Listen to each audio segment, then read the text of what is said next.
동행한 자가 누구일지를 말해주고 있어요. 여기도 또 이것도 이제 그래서 바울의 저자라고 우겨대는 학자들이 있는 것입니다. 이선을 읽어보겠습니다. 시작.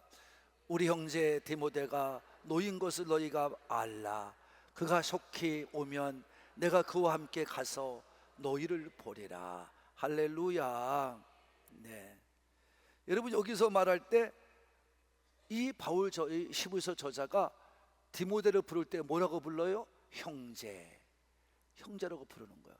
이 말은 누가 쓴 거냐면, 디모데를 부를 때 형제라고 쓴 사람이 누구냐면 바로 바울입니다. 누구라고요? 바울입니다. 바울이 사랑하는 디모데를 부를 때마다 형제라고 불러요. 그리고 제자요, 동역자요, 사랑하는 아들이라고 아주 사랑하는 말로 이 디모데를 부릅니다. 그래서 바울이 목회를 할 때 복음을 전하다가 감옥에 들어가면요, 잡혀 들어가면요, 그때 바울을 대신해서 가서 교회를 치리한 자가 누구냐면, 말씀을 증거한 자가 누구냐면 바로 이 젊은 사람 디모데였습니다. 그 당시에는 디모데가 젊었습니다. 그래서 바울은 디모데한테 뭐라고 말하냐면, 네가 교회에 가서 가르치고 그들에게 복음을 전할 때 내 연소함을 없임 여기지 않게 하라 그랬습니다. 젊었단 말이에요. 그러니까 너를 없임 여길 때가 있다면 그런 것에 없임 여기지 않도록 너가 준비 잘하라고 말하고 있는 것을 보게 됩니다. 그래서 바울은 디모데를 데살로니가 교회도 보내봤고 빌립보 교회도 보내봤어요. 한번 읽어볼까요? 우리 데살로니가 교회를 읽어봅시다. 데살로니가전서 3장 2절입니다. 시작. 우리 형제 곧 그리스도의 복음을 전하는 하나님의 일꾼된 디모데를 보내노. 이는 너희를 굳건하게 하고 너희 믿음에 대하여 위로하기 위해서 보낸다. 내 믿음을 굳게 하고 너희의 믿음에 대해서 위로를 하고, 그 다음에 그러하여금 온전한 믿음에 너희에게 주기 위해서 내가 사랑하는 제자요 형제인 디모데를 보낸다. 이 말 때문에 그런 것입니다. 또한 빌립보 교회도 파송을 했걸랑요. 빌립보 2장 19절입니다. 시작. 내가 디모데를 속히 너희에게 보내기를 주 안에서 바람은 너희의 사정을 앞으로 알므로 안위를 받으려 함이니. 그래서 바울은 디모데를 통해서 그 파송된 교회의 사정을 알게 되고 그들을 위로하고 또 어떻게 가르칠 것을 말해 주었단 말입니다. 그래서 이게 디모데가 형제라고 말했던 것입니다. 그래서 이것이 바울이 히브리서는 저자다라고 우겨대는 학자들이 있는 것입니다. 근데 여러분, 이건 바울이 죽지 않을 때 이야기입니다. 바울이 사후에는 디모데도 사라져요. 어디서 어떻게 복음을 전했는지, 어떻게 다 옥에 갇혔는지, 어떻게 죽었는지 나오질 않아요. 어느 기록 하나 없어요. 근데 오늘 여기 히브리서에만 디모데가 어디에 옥에 갇혔다가 어떻게 풀려났다고 말하는 것입니다.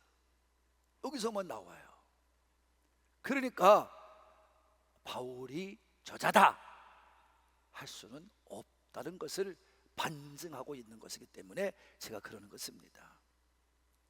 여러분, 디모데도 아마 나이 들어서는 복음을 전하다가 옥에 갇혔던 모양이에요.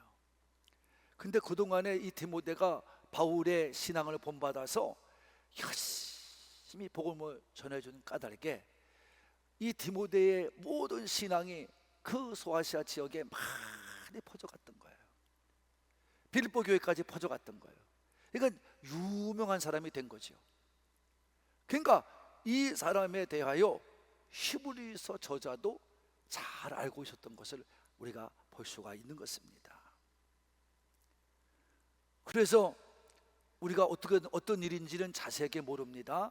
이 히브리서를 받는 그 히브리 교인들의 히브리 공동체에, 히브리인의 공동체에 무슨 문제가 생겼음을 알게 되는 것이 이미 19절에서 이미 우리가 은혜를 받았걸랑요. 19절 말씀 읽어볼까요? 시작. 내가 더 속히 너희에게 돌아가기를 유하여, 이렇게 말합니다. 돌아가기 원했어요. 그 기도해달라고 그랬어요. 무슨 오해가 생겼든지 그 교회 공동체에 문제가 생겼던 겁니다. 그것이 무슨 문제고 어떤 오해인지는 몰라요. 근데 어쨌든 가서 해결을 해야 되는데 이 히브리서 저자가 그 가지를 못하는 거예요.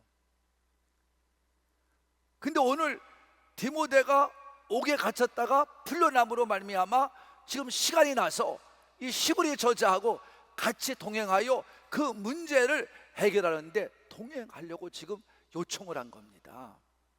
그래서 23절에 이렇게 얘기한 거예요. 디모데가 놓였다. 이제 내가 속히 그가 오면, 그가 요청을 한 거예요. 같이 가자고. 그가 오면 내가 너희들 가서 문제 같이 해결해 주길 바란다. 이런 말이죠. 그러니까 우리는 이 말씀을 더 깨닫는 것은 히브리서 저자는 디모데와 친했고, 그 다음에 디모데는 히브리 저자가 친하니까 히브리서 저자가 이 바울이 죽은 후에 디모데가 어떻게 한 것인지에 대해서 증거해 주고 있는 것입니다.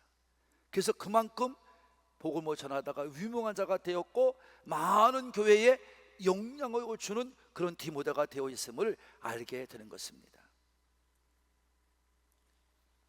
여러분, 디모데는 여러분이 잘 알잖아요. 자, 디모데 조금 알아봅시다. 디모데가 나오니까요. 디모데는 사도행전 16장 1절에 보면 이렇게 나옵니다. 시작. 바울이 더베와 루스드라에도 이름에 거기 디모데라 하는 제자가 있으니 그 어머니는 믿는 유대 여자요 아버지는 헬라인이라, 이런 말입니다. 여러분, 그러니까 바울이 제2차 전도 여행 때 더베를 거쳐서 루스드라에 갔는데 그 루스드라에 이 디모데가 있었던 겁니다. 그러니까 디모데가 거기서 이제 믿음을 갖고 있었던 거예요. 근데 그를 이제 디모데를 바울이 불러낸 거죠. 그래서 그 부모, 디모데의 부모는 아버지는 헬라인으로서 믿지 않는 자였었는데 개종을 해서 믿는 자가 되었고, 어머니는 처음부터 믿었던 유대인인 것을 알 수가 있는 것입니다. 그럼 그 어머니나 그 어머니의 믿음은 어떤 믿음이었었느냐? 우리가 디모데후서 1장 5절에 보면 이렇게 소개합니다. 시작. 이는 내 속에 거짓이 없는 믿음이 있음을 생각함이라. 이 믿음은 먼저 내 외조모 로이스와 내 어머니 유니게 속에 있더니 내 속에도 있는 줄을 확신. 변하지 않는 믿음이 있었다는 것입니다. 바뀌지 않는 믿음이 있었다는 것입니다. 세상 유혹에 넘어가지 않는 믿음이 있었다는 겁니다. 그게 어디서부터 온 거냐? 내 외할머니 로이스와 내 어머니 유니게에서부터 받은 것이다. 그러니까 너는 그것을 계속 유지하고 있었다는 것입니다. 이렇게 디모데를 소개하고 있습니다. 믿음 좋은 외가의 믿음을 본받은 겁니다. 성도 여러분, 어머니의 믿음이 이만큼 소중함을 깨닫는 분만 아멘 합시다. 어머니의 믿음이 소중합니다. 더 내려갑시다. 바울은 디모데에 대해 이렇게 확신합니다. 디모데후서 3장 14절과 15절입니다. 시작. 그러나 너는 배우고 확신한 일에 거하라. 너는 네가 누구에게서 배운 것을 알며 또 어려서부터 성경을 알았나니 성경은 능히 너로 하여금 그리스도 예수 안에 있는 믿음으로 말미암아 구원에 이르는 지혜가 있게 하나니라. 아멘. 어려서부터 어머니부터 성경을 배웠다는 겁니다. 근데 그것만 가지고 부족하니까 바울이 이 디모데에게 그를 앞에 놓고 성경을 가르쳤다는 거예요. 너는 누구한테 배운지 알지 않냐? 내가 너를 가르쳤고 네 어머니가 너를 가르쳤어. 여러분, 우리가 분명히 알아야 됩니다. 성경은 누구한테 배우냐에 따라 달라요. 성경은 성경으로 푸는 자에게 배워야 됩니다. 왜 교회가 문제가 나서고 왜 목사와 성도가 싸웁니까? 말씀대로 하지 않기 때문입니다. 말씀대로 전가하지 않기 때문에 살기 때문입니다. 목사의 말을 들어라. 왜 들어야 됩니까? 옳지 않은 것을. 여러분, 온전한 것 말씀대로만 가르치면 그에게 오늘 7번째가 나옵니다. 선장에 뭐라 했어요? 여러분, 나눠준 종이 쪽지에 17번째 나와요. 시작. 네, 기쁘고 즐겁게 해야지 금이 스님이 더 염려가 되고 짐이 되게 하면 된다 안 된다? 안 돼요, 여러분. 말씀을 모르니까 꾸준히 배우질 못해서 말씀을, 그러니까 여러분이 말씀도 모르고 아무것도 모르니까 그저 들은 풍월대로 하려고 그러니까 참 힘들어. 교회의 예배는 꾸준히 나와야 됩니다. 어떻게 해야 돼요? 꾸준히. 힘들어도 와야 됩니다. 어려워도 나와야 됩니다. 왜? 목사는 말씀을 가르치기 때문이에요. 근데 목사들이 게을러 가지고 저처럼 말씀을 연구하지 않고 여러분 그냥 말씀을 전한단 말이에요. 남의 거 가지고. 저는 여러분 그래서 그렇게 하지 않기 위해서 제가 강해 설교를 하기 시작한 거예요. 아, 여기는 이 교회는 안 되겠다. 강해 설교 해야 되겠다. 그래서 낮에 사부 예배에 다 강해 설교를 하는 거예요. 새벽에도 강해 설교를 해요. 간단하지만. 말씀을 모르면 여러분 아무것도 안 해요. 어디서부터 잘 배워야 되고 정상적인 말씀에 공부를 해야 되고 훈련된 삶을 살아야 됩니다.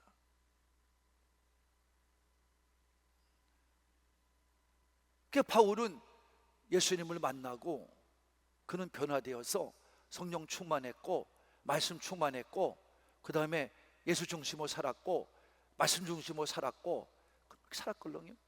그러니까 하나님 중심으로 살았걸렁요. 그러니까 이 고스란히 디모데가 본받은 거예요. 여러분도 그런 신앙이 되기를 바라는 분만 아멘 합시다. 저는 가끔 가다가 깜짝 놀라는 걸 보는 게, 개척할 때 내가 많이 경험했는데요, 헌금 생활을 꼭 해야 됩니까? 묻는 사람이 있어요. 그래서 제가 이게 다 들어줘요. 그리고 어떤 분은 교회를 오래 다니다가 왔는데 난 그렇게 안 배웠다는 거예요. 어떻게 배웠는데요? 아니 헌금이야 뭐 내가 드리고 싶으면 드리는 거죠. 11조 가지고 꼭 드려야 됩니까? 내가 돈을 11조 가든 드릴 돈을 내가 어려운 사람 이웃에게 돈 것도 헌금 아닙니까? 이런 분이 있어요. 근데 이게 있어요. 이 세상 모든 창조물이 누구 겁니까? 어떻게 배웠습니까? 그리고 하나님 말씀에 세상 모든 물질은 다 내 것이라고 말씀했습니까? 안 했습니까? 했습니다. 그런데 그 중에서 뭐가 하나님 것이라 했습니까? 11조가 하나님 것이라고 했습니다. 근데요, 하나님 것을 왜 당신이 씁니까? 그것도 믿음입니까? 잘 들어요.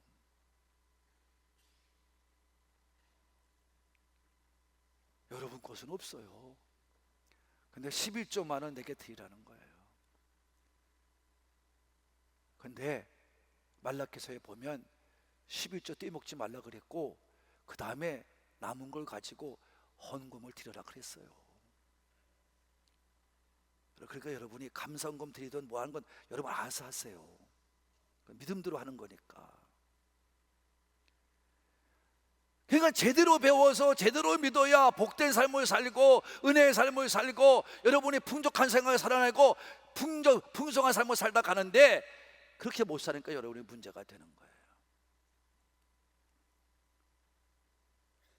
오늘도 믿음을 잘 훈련받고 여러분이 히브리 저자와 디모데가 교회의 문제에 가서 해결받게 한 것처럼 늘 믿음 안에서 잘 생활을 해가며 문제 해결 받으며 살아가는 우리 모두가 되기를 바라는 분들만 될 줄로 이해해야 됩니다. 그러면서 말합니다. 마지막 말, 이거는 뭐 공통적으로 서신서에 보면 다 똑같은 말입니다. 24절과 25절의 말씀은 너희 인도하는 자들과 및 모든 성도들에게 문안하라. 다 같이 이달리아에 온 자들도 너희에게 문안하노니라. 할렐루야. 은혜가 너희 모든 사람에게 있을지어다. 이렇게 말합니다. 문안, 다시 말하면 교제를 말하는 거죠. 그리고 은혜를 얘기합니다. 할렐루야. 그래서 교제는, 성도의 교제는요, 지도자들과 모든 성도가 함께 하는 거예요. 할렐루야. 여러분, 목사도요 천국 가야 돼요. 근데 목사는 목사의 직임을 줬잖아요. 이거는 성직이라고 그래요. 여러분, 이 성직을 여러분 기쁘게 줄곧 감당하기 위해서 여러분이 헌금한 거에 대해서 가지고 생활비를 충분히 드리는 거예요. 구약에서는 하나님의 일을 맡아는 레위 지파는 절대 땅을 가지고 농사 짓지 못하게 했어요. 땅을 분배조차 하지 않았어요. 여러분이 잘 믿어야 돼요. 그래서 자기 직책에 따라, 교회가 커지기에 따라 또 장로도 세우고 집사도, 권사도 세우고 집사도 세우고 다 그러잖아요. 이렇게 해서 여러분, 성도는, 교회는 이같이 교제함으로 해서 하나 돼가는 그런 곳이 되어야 될 줄로 믿습니다.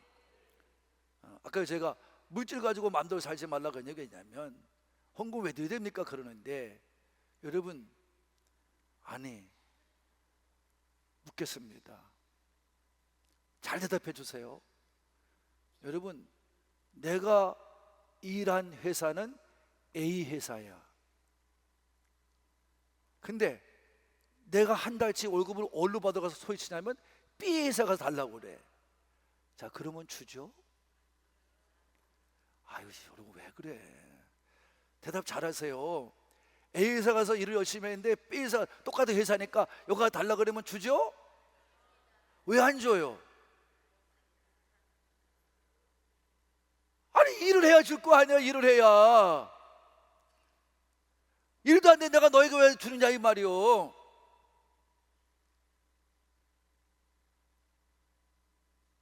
똑같은 거예요. 내가 섬기는 교회, 내가 말씀을 들어서 은혜 받는 교회, 여기 와서 내가 은혜를 받고 같이 섬겨주면서 같이 생활 하는 교회, 여기 와서 내가 하나님께 헌금 생활을 해야죠. 왜 딴 데 해요? 딴 데 정신 나갔어요? 그 사람들이 복을 줘요? 그래서 제가 한 예로, 우리가 개척할 때 우리 형제들이 3남매인데 11조를 드리겠다는, 그때는 다 돈 버니까. 그럼 솔지 않아요 그것도. 내가 이거 보세요.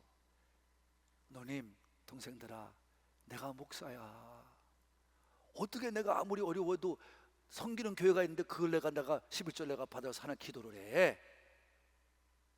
우리 교회 올라가려면 11조 드리고 싶어 올라가려면 200명 이상 되면 와. 내가 그랬어요.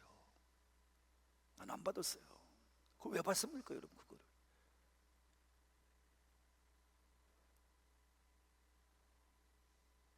생각도 말도 안 되잖아요. 그거는 여러분, 올바로 배워야 돼. 올바로. 응? 그러니까 엉터리 같은 신앙이 되는 거야. 복도 못 받고. 제가 이것도 예화 들어준 거 있어요. 저 한식교회 장로님 예화 다시 할 수는 없어서 내가 시간 없어서 못해요. 잘 믿으시기를 바랍니다. 여러분, 그리고 여러분, 농사를 져서 농사꾼이 땅에다가 농사를 져서 팔아가지고 여러분 가서 돈 벌어 오지, 아니 땅 파가지고 씨도 안 뿌렸는데 무슨 돈이 들어옵니까? 여러분이 돈을 벌려고 그러면, 아니 월급 타가지고 좀 뭐가 불러하려면 집을 사서 투자를 하든지, 아니면 비트코인을 사든지, 아니면 투자회사가 투자를 하든지 해서 여러분 돈을 벌지. 아니, 누가 돈을 공짜로 줘요? 아니, 만약에 가서 여러분 제 말 듣고 가서 오늘 당장 해보세요. 요 앞에 가서 인도에 가가지고 나는 돌 받고 싶어요 그러면서 여러분이 인도에 있는 인도석을 다 패내봐요. 돈 줘요? 벌금 바로요? 왜 벌금 나와? 일했는데? 말도 안 되는 소리 하지 말란 말이에요. 올바로 믿으시기 바랍니다. 하나님의 것을 하나님께 드려야 하나님 보고 주시든 마시든 할 거 아니에요. 할렐루야. 이런 교제가 교회에 있어야 돼요. 서로 은혜 받은 얘기, 축복 받은 이야기, 해결받은 이야기, 이런 모든 나누는 이야기들이 기쁨이 되고 즐거움이 되고 사랑이 되고 교제가 이루어지는 그런 교회가 되어야 될 줄로 믿으시면 아멘 합시다. 그렇게 위로하고 힘을 줘야 됩니다. 오늘 15절은 그 얘기하는 거예요. 근데 여기 말씀해 보면 제가 이제 문제가 뭘까 하는 실마리를 찾은 게 여기예요. 왜냐하면 문제가 있었던 거예요. 왜? 지금까지 이탈리아, 다시 말하면 그 당시에 지금 이탈리아를 로마를 말합니다.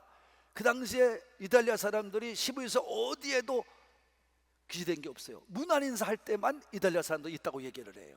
그러니까 저는 이 문제가 이 인종 간의 문제가 있었다. 무슨 문제인지 모르지만 교회에서 무슨 문제가 있었어요.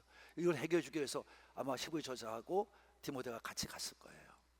왜냐하면 사도행전 6장에 보면 헬라파 과부들과 히브리파 과부들이 싸운 장면이 나옵니다. 뭘로? 나눠주는 것 때문에. 그러니까 이런 것을 보면 여기도 히브리 교회에도 좀 유대인들이 모여있던 곳에 이방인이 들어오니까 문제가 생겼을 것이다. 그래서 히브리 저자는 그거를 해결해 주기 위해서 가려고 했던 것이 분명한 거지요.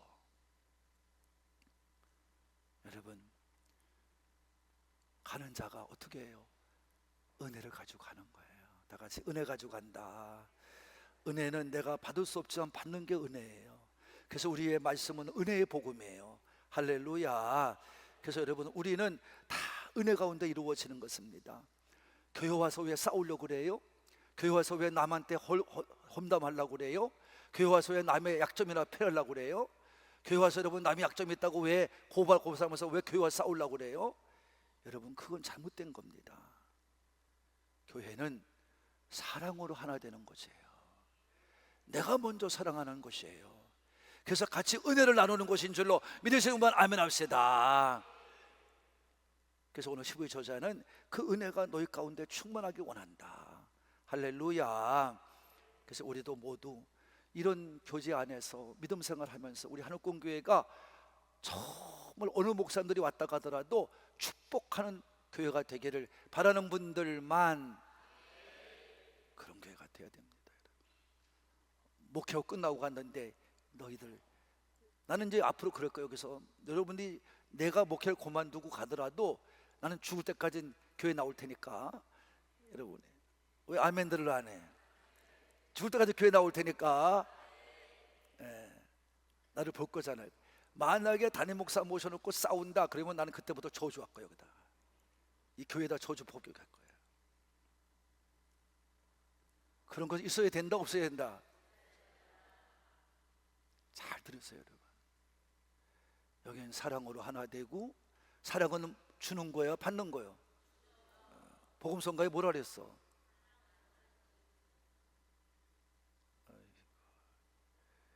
먼저 주는 게 사랑이요. 그러면 사랑이 어떻게 해? 줬으니까 와요 와. 그 사랑은 주고받는 거예요. 이게 다 주기도 하고 받고 하는 게 사랑이요. 여러분, 사랑 안에 교제 이루어가는 우리 하늘공교가 되기를 바라는 분들만 아멘 합시다. 사랑하는 군 가족 여러분, 믿음의 길을 가다가 만나는 고난이 있습니다. 어려움도 있습니다. 이 히브리 공동체에 입었던 문제들 가지고 맞죠. 그러나 그것은 축복이 됩니다. 당하는 고난 때문에 하나님의 은혜를 체험하는 기회가 됩니다. 그리고 믿음을 살아가면서 믿음을 가지고 살아가면서 만나는 문제들은, 그래서 내가 흩어지고 혼돈되어지고 어려움을 당하는 그런 문제들을 가지고 있을 때 히브리 저자의 말을 들어야 됩니다. 명심을 간직해야 됩니다. 아무리 크더라도 하나님의 뜻이라고 믿으면 더욱 경건하게 주님 안에 거하는 여러분 되기를 바라는 분들만 아멘 합시다. 도망가지 마세요. 여러분, 도망갈 생각하지 마세요. 그것 때문에 괴로워하지 마세요. 하나님이 여러분의 문제 앞에 다 해결점을 가지고 있는 줄로 믿습니다. 고난 중에 함께 하시는 분입니다. 임만의 하나님이십니다. 끝까지 붙잡고 승리하신 여러분 되기를 바라는 분들만 아멘 합시다. 이 말씀은 변화가 없습니다. 끝까지 여러분이 믿음 가지고 끝까지 승리했었어. 은혜와 축복이 넘쳐나는 여러분 모두가 되기를 바라는 분들만 아멘 합시다. 이런 교제가 있고 이런 은혜가 축복이 넘쳐나는 우리 교회가 여러분의 모든 삶이 정말 충만하게 임하시기를 오늘도 구약의 예언 따라오셨고 영원히 우리와 함께 하실 예수님의 이름으로 축복합니다. 축복합니다.